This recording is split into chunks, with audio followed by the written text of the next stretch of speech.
we're going to talk about a whole new concept, which is the concept of momentum. We all heard the expression, we have a lot of momentum going. Well, in physics, momentum is a vector, and it is the product between the mass of a particle and its velocity. And so the units would be kilograms times meters per second. F equals ma.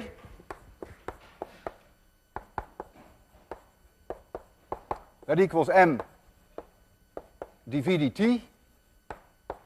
That equals d mv dt. And that equals, therefore, dp dt. So what you see, the force is dp dt. And what that means is, if a particle changes its momentum, a force must have acted upon it. It also means if a force acts on a particle, it will change its momentum. Let us now envision that we have a whole set of particles which are interacting with each other. And the interaction could be gravitational interaction, could be electrical interaction, but they're interacting with each other. Zillions of them. A whole star cluster. I pick one here, which I call Mi, and I pick another here, which I call Mj. And there is an external force on them, because they happen to be exposed to forces from the outside world. And so on this one is a force Fi external, and on this one is Fj external. But they're interacting with each other, either attracting or repelling. And so in addition to these external force, there is a force that J feels due to the presence of I. Let's suppose they are attracting each other. This would be F that J experience in the presence of I. Actions equals minus reaction according to Newton's third law. So this force, Fij, will be exactly the same as Fji except in opposite direction. We call these internal forces.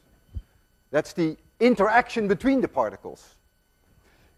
If these were the only two forces, then the net force on this object, on this particle I, would be a force in this direction. This would be F net. And you can do the same here. This would be F net on particle J, and this would be F net on particle I. But since there are zillions of objects here, there are many of these interacting forces, and so I can't tell you what the net force will be. The net force is ultimately the sum of the external force and all the internal forces. What is the total momentum of these zillions of particles? Well, that's the sum of the individual momenta. So that is P1 plus P2, Pi, and you have to add them all up. I take the derivative of this, dp total dt, that is P1 dt. Well, that's the force on number 1. It's the total force on number 1. So it is F1, but it is the net force on F1. And the PdT for this particle equals F2 net force. And the force on particle number I equals Fi net, and so on. And so when we add up all these forces, obviously, that is the total force on the entire system. Now comes the miracle. The miracle is that all these internal forces eat each other up. This Ji cancels this one if you look at the system as a whole, not if you look at the individual particles. But on the system as a whole, they all cancel each other out. And so the total force on the system is simply the total force external, and all the internal forces you can forget about it. And this means then that we come to a key conclusion that dp total dt fact, I have it written down there. It's so important that I want you to look at it this whole lecture. Look at this. You see that dp dt is the total force externally, forget all the internal forces, and what it means that if the external force, the total external force on the whole system is 0, it means that the momentum cannot change. Momentum is conserved, and that's called the conservation of momentum. It only holds if the sum of all external forces are 0. We could have hundreds of stars, like a globular cluster, and they could collide with each other. They could explode. They could break apart. All those forces are internal. They don't count. The momentum of the cluster as a whole, not angular momentum, I misspoke.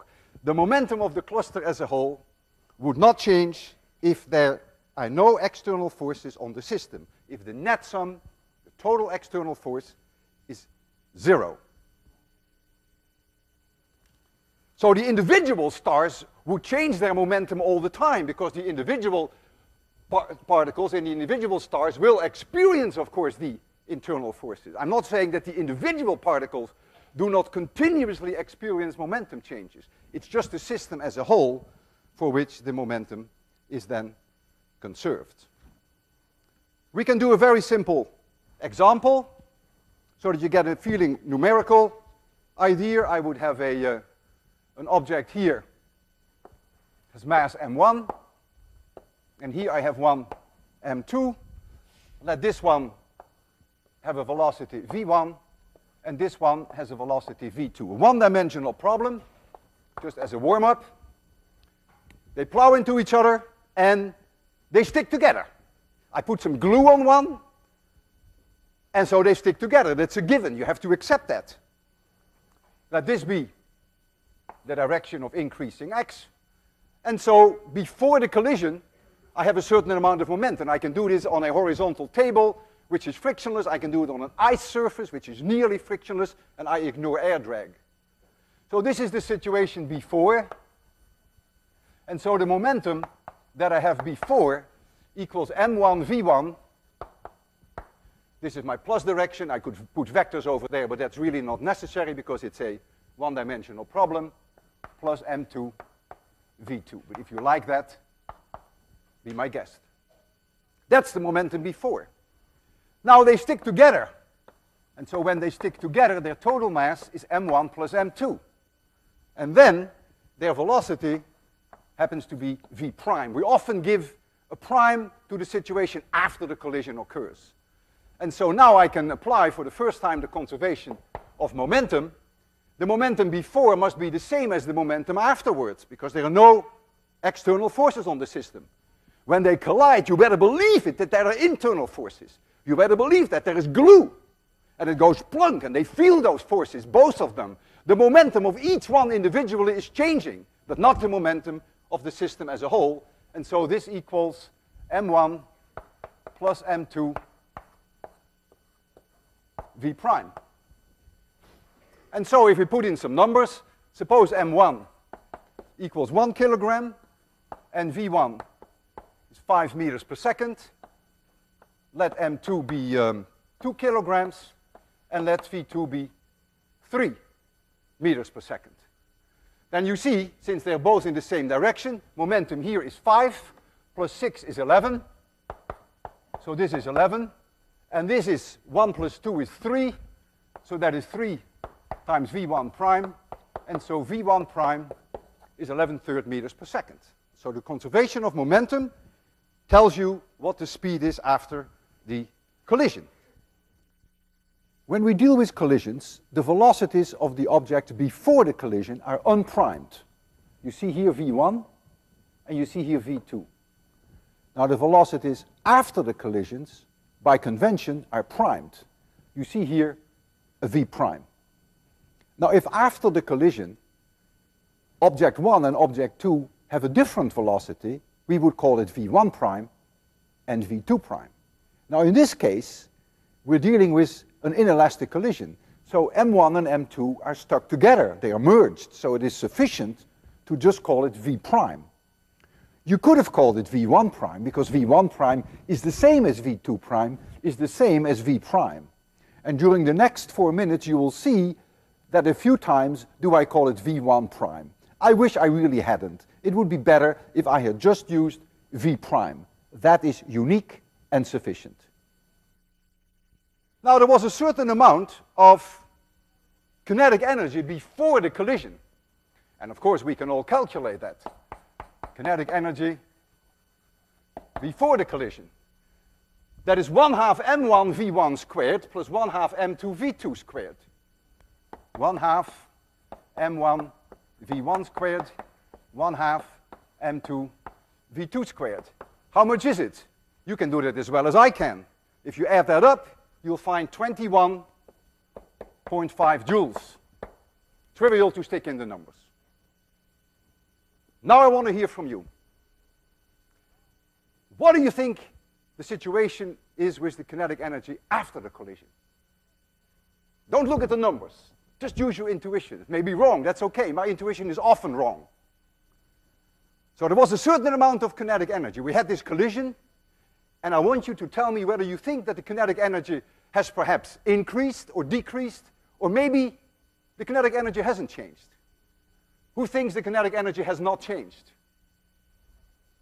Good for you. I see some parents even. Who thinks the kinetic energy has decreased? Even better for you. Hey, there's a professor of physics there. I can't go wrong there. And who thinks the kinetic energy has increased? No one thinks that. Hey, it's amazing. Let's take a look. Kinetic energy after the collision. That would be 1/2 m1 plus m2 times v prime squared. Would we agree? Let me write this at a different location. So this was the 21.5 joules. Well, you can do this as well as I can. We know what v1 prime is, that is 11/3, and you will find that this number equals 20.2 joules. So the kinetic energy went down. Now you may say, well, big deal, a little bit of kinetic energy, it's only like 1.3 joules. Who cares about 1.3 joules? Well, it is a real big deal in physics, let me tell you. And I can make you appreciate that it is a real big deal by doing the following. I don't change the masses, but I just am going to change the direction of the impact. Here is m1, and here is m2. The speeds remain the same, v1, and this is v2. No change in the numbers, except that they go now head on. What is the momentum of particle number 1? Well, that is mv. 1 times 5 is plus 5. Remember, this is the increasing direction of x. So the momentum is plus 5. What is the other one? That is 2 times 3, that is 6. Backwards. This is minus 6. So what is the total? The total momentum, if I give it the magnitude, equals minus 1. The magnitude is 1, of course, and the momentum, if I leave this off, we would call that minus 1, because it's a one-dimensional problem. The momentum before is in this direction, it's minus 1. So what now is v prime? They stick together. Here they are. And afterwards, I'm not even sure whether they go this way or this way. Yes, I am sure, because the momentum is in this direction. So I predict that v1 prime will be in this direction. And so this now equals m1 plus m2 times the new v1 prime. Well, m1 plus m2 is 1 plus 2 is 3 kilograms. And so you see that v1 prime equals minus 1/3 meters per second. So the whole system now goes off with 1/3 meters per second in this direction. The kinetic energy before has not changed. It was 21.5 joules, right? That is independent of how I collide them with each other. What now is the kinetic energy afterwards? This is a great tragedy, because now you get 1/2 the sum of the masses, which is 3, times this small number squared. Goes with v squared, right? And now there is only 0.17 joules left. Almost all kinetic energy has been destroyed. So what you see here in front of your eyes, that kinetic energy can be destroyed, but momentum cannot be destroyed in the absence of external forces. Kinetic energy and momentum is a totally different thing. The momentum of the individual particles did change, but the net momentum did not change, but the kinetic energy was destroyed. I can destroy the kinetic energy completely if I want that. I can arrange a collision so that all kinetic energy has been removed. Suppose this particle has a mass 5 and the velocity is 1. This is my shorthand notation. And this particle has a mass 1, but it has a velocity 5. The momentum of this system is 0. Plus 5 in this direction, it is 5 in this direction. But you bet your life there is kinetic energy. After the collision, they hit each other. We agreed that they would stick. There was glue on it. Momentum afterwards must therefore still be 0. Internal forces don't matter, no matter what happens. Kinetic energy is 0. So the whole system collides, bing, and afterwards you have here the sum of the total masses, and it just stands still, because I told you that they are going to stick together. I used glue. If you have a car collision, and two cars hit each other, and I compare the situation just before the collision with just after the collision. Here are the two cars, and one has a speed in this direction, the other has a speed in this direction, and they hit each other. And they stick together. That's a given. They go one big clump. So this is before. And I can give them some velocities. This is the speed of one, v1, and this is the speed of the other, v2. Afterwards, you see something like this. V prime, just a wreck.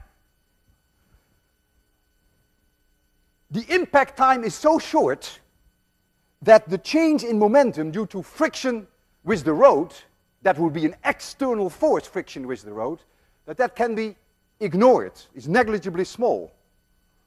The cars hit. There is a huge internal force going on. One slams on the other and the other slams on one. There is even fireworks. Metal scrapes over metal. Friction, but that's internal friction, not friction with the road. So momentum is approximately conserved if we can ignore the friction from the road during the impact, because the impact time is so short. So let here be car with mass m1, and here is the other car with mass m2, and we'll make it a two-dimensional problem, because we have seen only one-dimensional problems now. Let's make it a two-dimensional problem. So this is the direction for this car, and let's say this is the direction in which the other car is going, velocity v2, and tragedy has it that this is the place where they're going to collide. In what direction and what will be the speed after the collision? I only compare just the moment before the hit with just the moment after the hit. What comes later is a different story. When you have formed a wreck, clearly it's going to slide on the road, and then there is an external force, which is friction, which will slow it down. It's just during the impact, I claim, that to a reasonable approximation, momentum will have to be conserved. And so, what is the momentum of this one? Well, this may be the momentum of this one. It may have a very small mass, small speed. And what is the momentum of this one? Well, this may be the momentum of number 1, and this could be the momentum of number 2. The net momentum is the vectorial sum of these two, which is this. That is P total of the system. That is never going to change. That's before and after the collision exactly the same. And therefore, if you knew this angle theta, and you know P1 and you know P2, then you can calculate in what direction the objects are going to slide. But of course, you can also calculate then the velocity after the impact, because this total momentum must be the sum of the total of the two cars, the mass of the two cars, times v prime. And so you can calculate everything, and that's what the police is doing when they find wrecks on the road.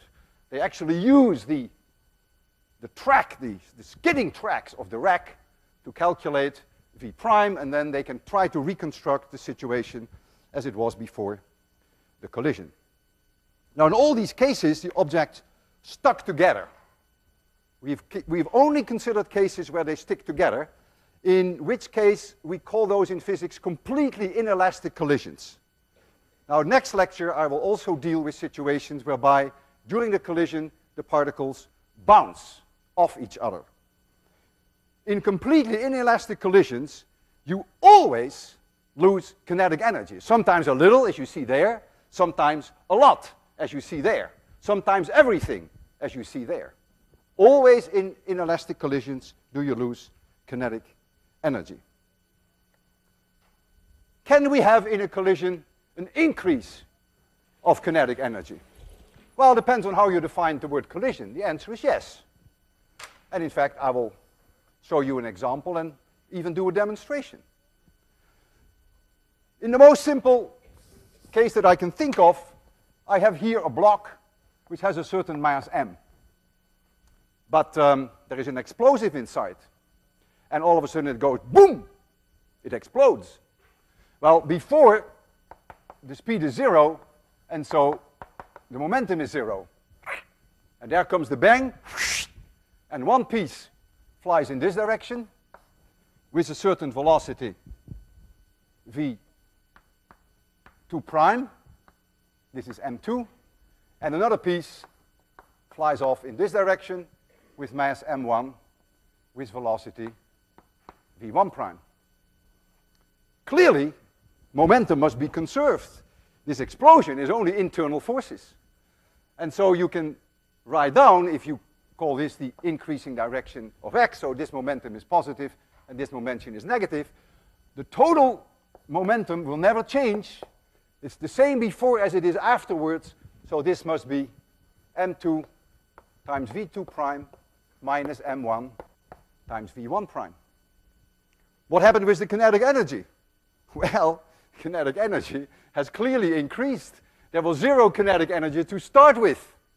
This one now has kinetic energy, and this one has kinetic energy. Where did that come from? Well, it was the chemical reaction of the explosion. Momentum, however, was conserved. The momentum really doesn't care about these explosions. That's all internal forces. So be very careful. Never confuse momentum with energy. Energy can change or cannot change, can increase or decrease or remain the same, kinetic energy. But if there are no external forces on the system, momentum is always conserved. And this is what I can show you. I have a demonstration set up on this air track, and we do it on an air track, so there is a minimum of friction. And we're going to push 2 cars together, and we hold them together with a spring. The spring is like the explosion, like the dynamite that can push these apart. So here is one car on the air track, then there is a spring, and there's another car. Let this mass be m1 and this mass be m2, and this surface is nearly frictionless.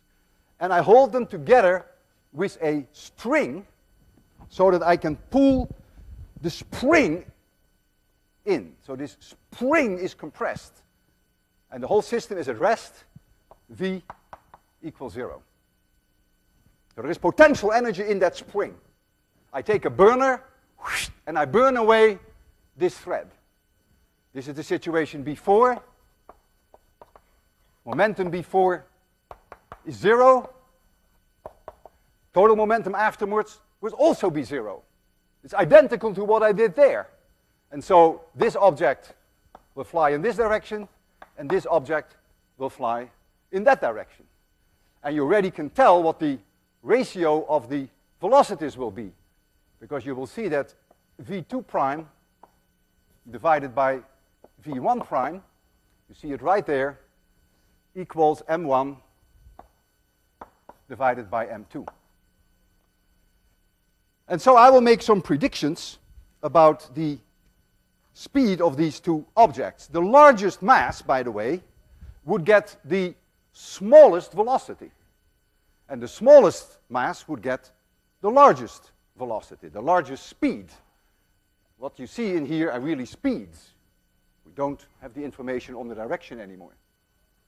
How do we measure the speed? Well, we actually measure the time for the cars to move 10 centimeters. Each car has a little metal plate which is 10 centimeters long, and it blanks out a light-emitting diode. And the moment that the light-emitting diode is occulted, the timer starts, and the moment that the light-emitting diode emerges again, the timer stops. So that's the way we will measure the time for each car to move by 10 centimeters. The first experiment that I will be doing, M1, is 244 plus or minus 1 gram, and M2 is also 244 plus or minus 1 gram.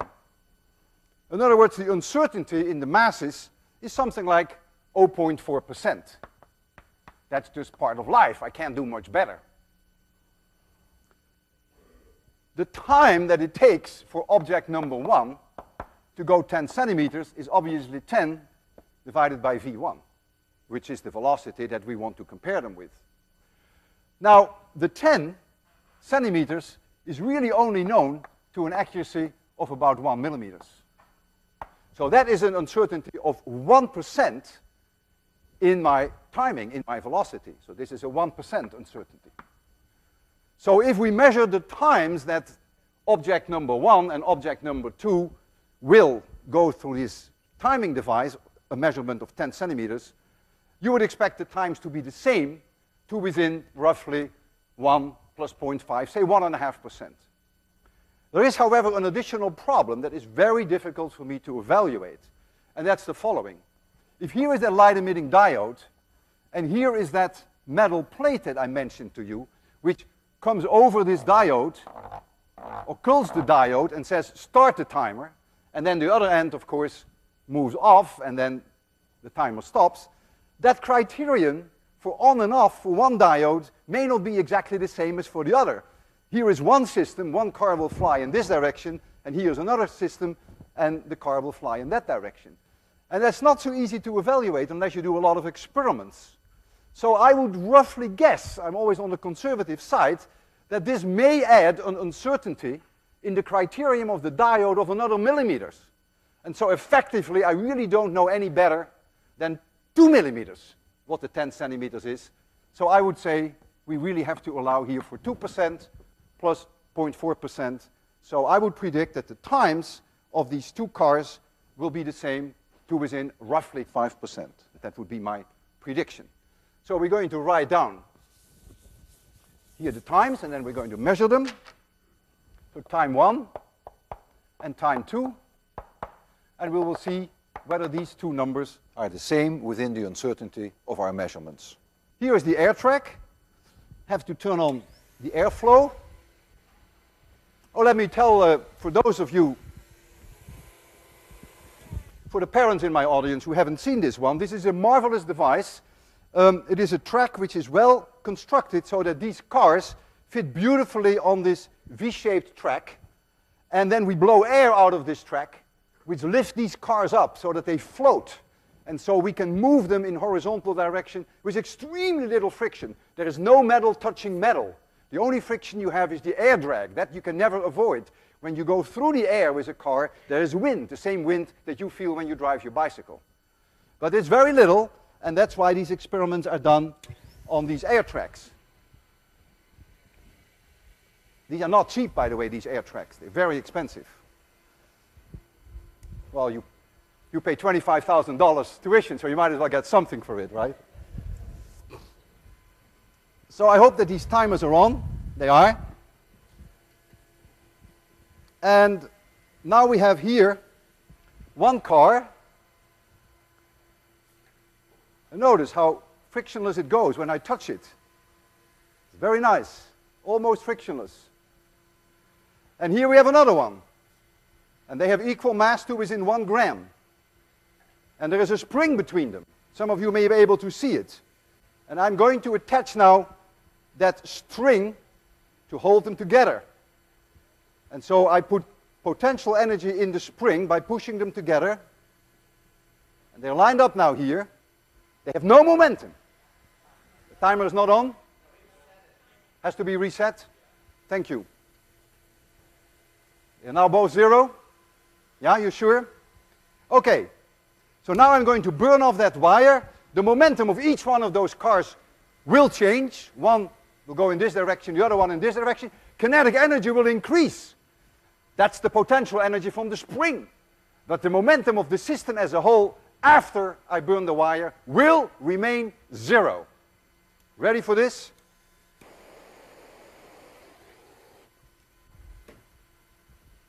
Make me happy. What do you see? You're going to make me unhappy? I better walk around. I can't wait. 220. Oh, fantastic! Absolutely fantastic. 223, 219 milliseconds. That is well within the uncertainties. What was the number? 219?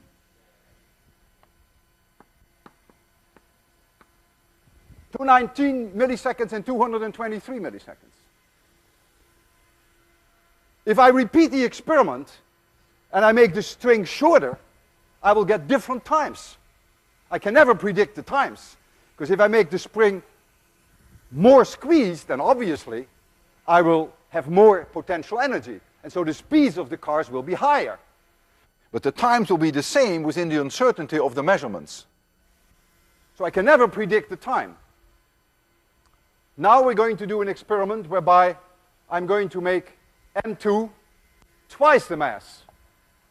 M2 is 488 plus or minus 1 gram. Now that's going to be interesting, because now you really begin to test the conservation of momentum. The momentum before is 0. I burn the wire, momentum afterwards is also 0. But the velocities, oh, I erased this, v2 prime divided by v1 prime equals m1 divided by m2. And so twice the mass will get half the speed.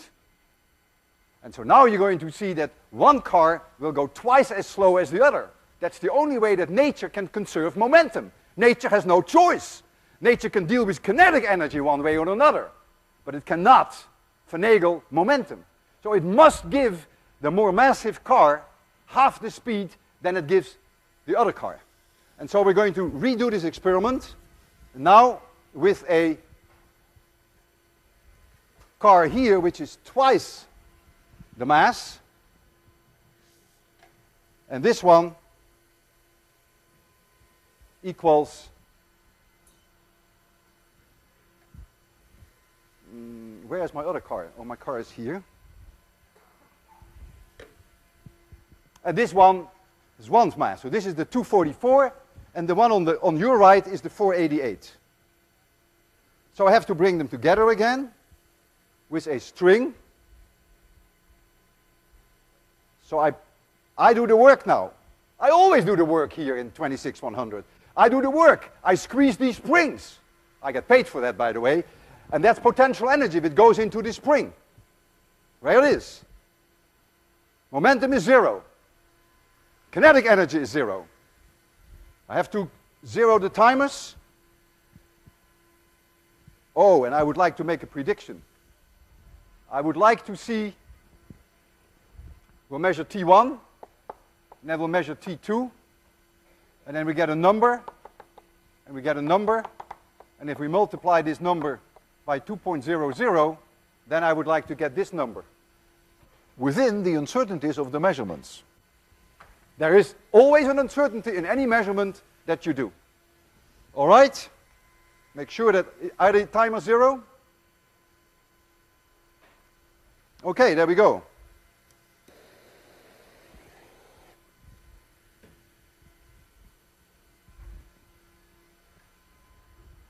What do you see? Ah, 406, 193. Whew! On the button! 406 and 193. 0.406, is that what you see? Yeah? And 0.193.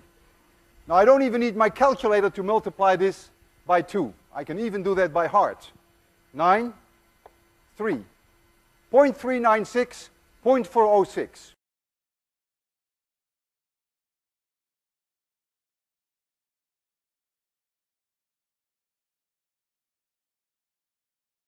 Close enough.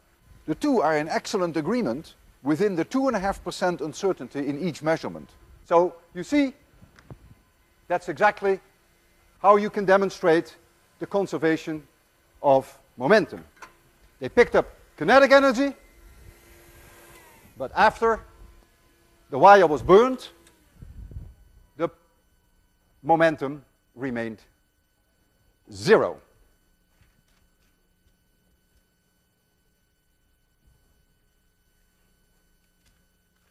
Now, I changed the topic. It appears that I changed the topic, but you will see in a few weeks that it's really related, not even a few weeks. You will see that it's really related to the conservation of momentum. I'm going to explain to you now what we physicists mean by center of mass of a system. The center of mass of a system is defined as follows. I have here some kind of an object, not just a point mass, but it has a finite size. It could be a hammer. It could be something like this, a squash racket. And let the center of mass be, for instance, here. This is the center of mass. I pick any origin I want to. You're totally free to choose this origin. Doesn't matter where you take it. And this now is the position vector of the center of mass. And now I carve out a zillion little mass elements m of I, covering the entire object, and then this is the position vector r of I. And the center of mass is defined as follows. The total mass of this object times the position vector of the center of mass is the summed over I, over all these little elements I, times the position vectors of the individual little particles that make up this object. V center of mass, I find that by taking the derivative of this equation, equals 1 over the mass total. I bring this on this side, I take the derivative here, and so here I get the sum of m of I times the Ri dt, and so this is the sum over I of mi vi. Simply taking the first derivative, which changes positions into velocities. Now this is also 1 over m total times the total momentum, because I've all these momenta of these individual particles, they have together a total momentum. And so now you come to another very important statement in physics, and that is that the total momentum of an object, which could be a hammer, which could be a squash racket, is the total mass of that object times the velocity of the center of mass. And if I take the derivative of this, then dp dt of the total momentum, of which we learned that the total momentum dp dt is the total external force. We already learned that earlier. That now is the total mass of the system times the acceleration of the center of mass, because I take the derivative of this equation, that gives me the dt here, and the velocity changes to acceleration. And look at this. This is really an amazing statement. This says F equals ma. But if I have here this squash racket, and here is the center of mass, then if I throw this object up in 26,100, as I will do later, then the center of mass behaves as if all the mass of the entire squash racket was right at that center of mass. So the behavior of the center of mass is extremely predictable, whereas the behavior of the squash racket is not. It may start tumbling. If the external force on the squash racket were 0, then it would continue to go always with the same velocity, the center of mass. If I had here a hammer, this is a hammer, and there were no external forces, I would be somewhere in outer space, and it would have a certain velocity. Then the center of mass, but only the center of mass, would have a velocity that never changes, because if there's no external force, then there is only a constant velocity. There's no acceleration. But the hammer itself may be tumbling. A little later in time, the hammer may have this position. A little earlier in time, the hammer may have had this position. But the center of mass is just one smooth motion. That is very mysterious, that there is one and only one point in any one of us, in you, in me, in any object, that the center of mass behaves as if all the matter were together in one point. And so this is another quite important statement. For the center of mass, the total momentum is the velocity of the center of mass. And you take the derivative of that equation and you get F equals ma.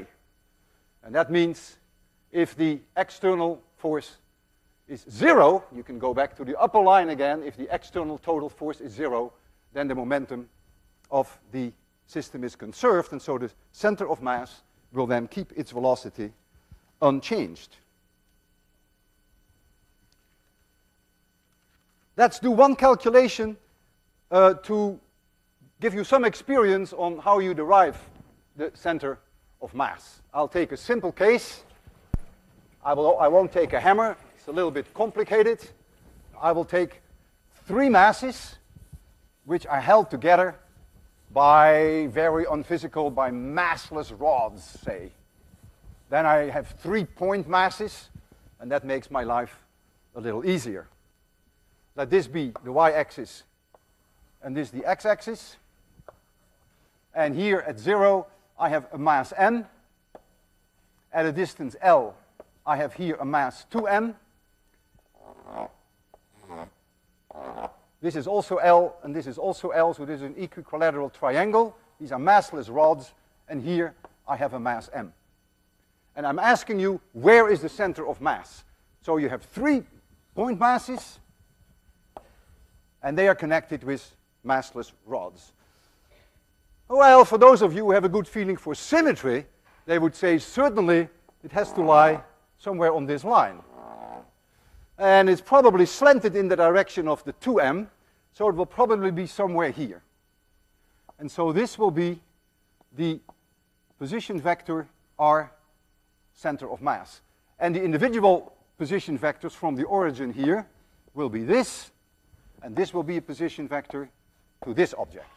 And the position vector to this object is 0. And so now we can calculate the position of the center of mass as follows.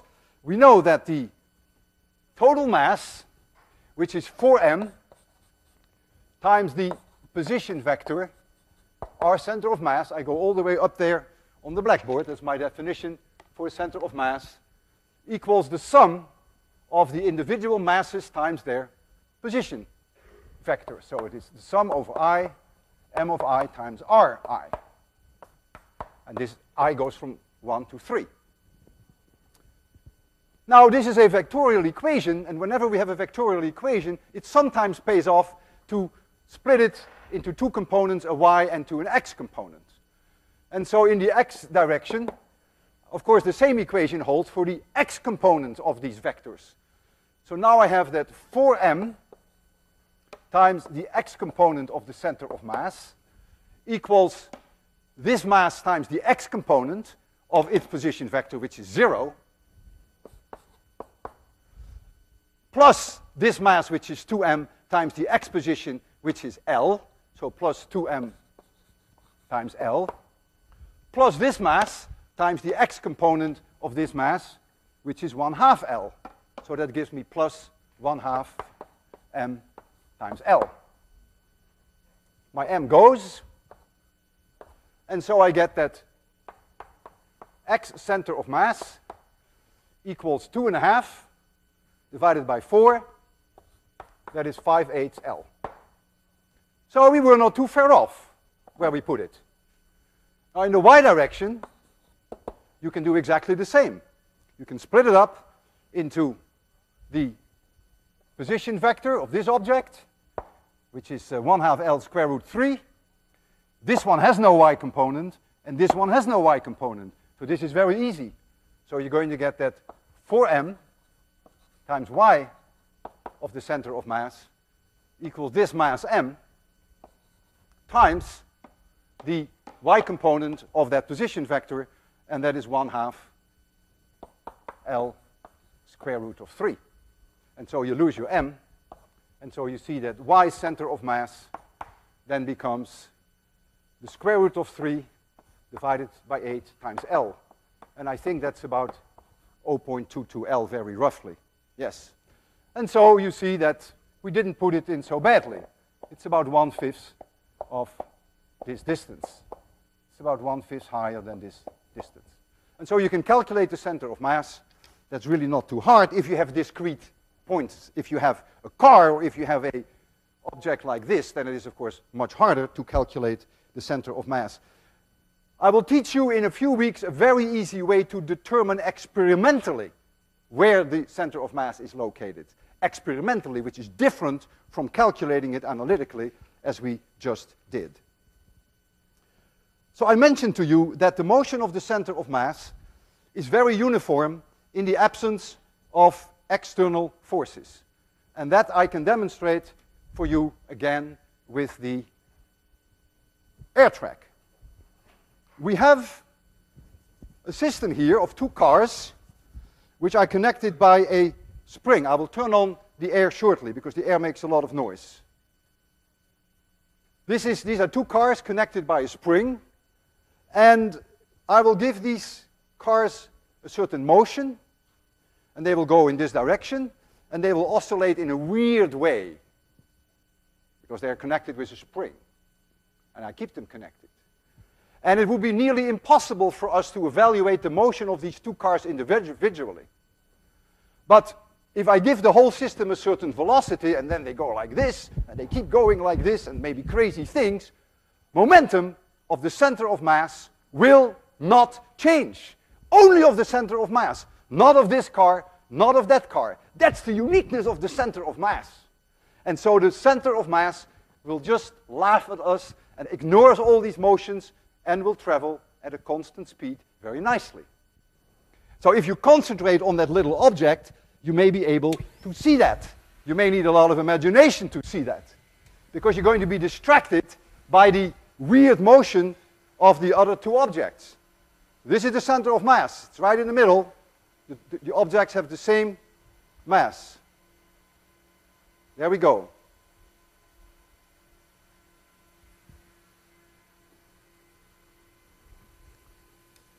You see how complicated this motion is of the individual cars?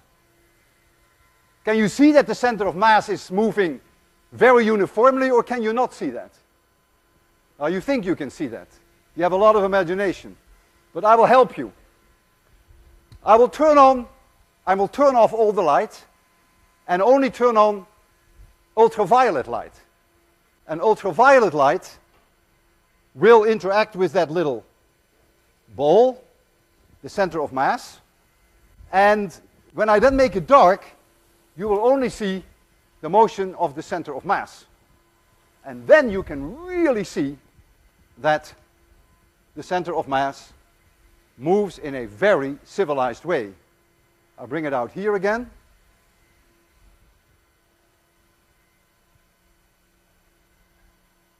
Okay, so now I'm going to help you to concentrate. Are the timers off?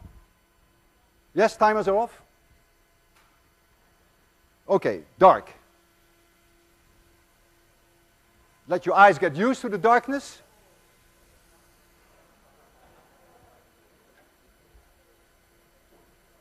Okay, I'm going to do the same thing. And now look at that center of mass. And we know that these cars are doing crazy things, hard to predict. But the center of mass behaves decently, beautifully. Constant velocity. I can let it go backwards, so you can enjoy this once more.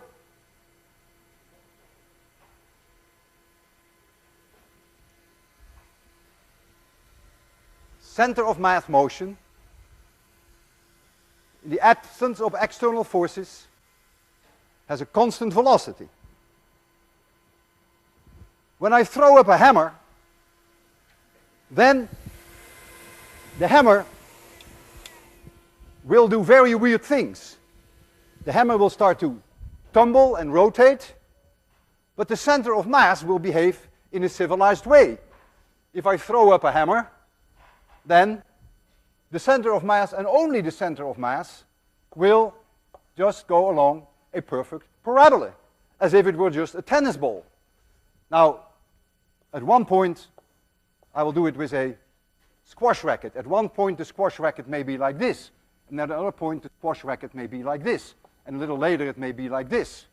But the center of mass of the squash racket will perfectly go along a parabola.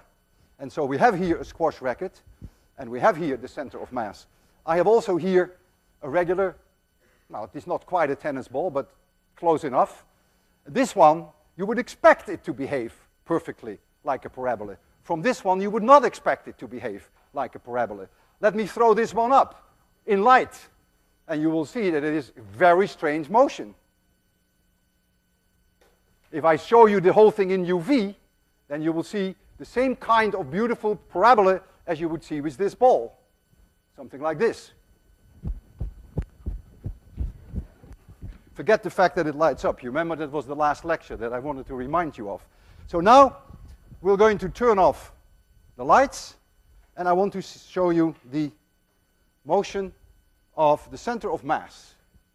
You see the center of mass here? Can you all see it?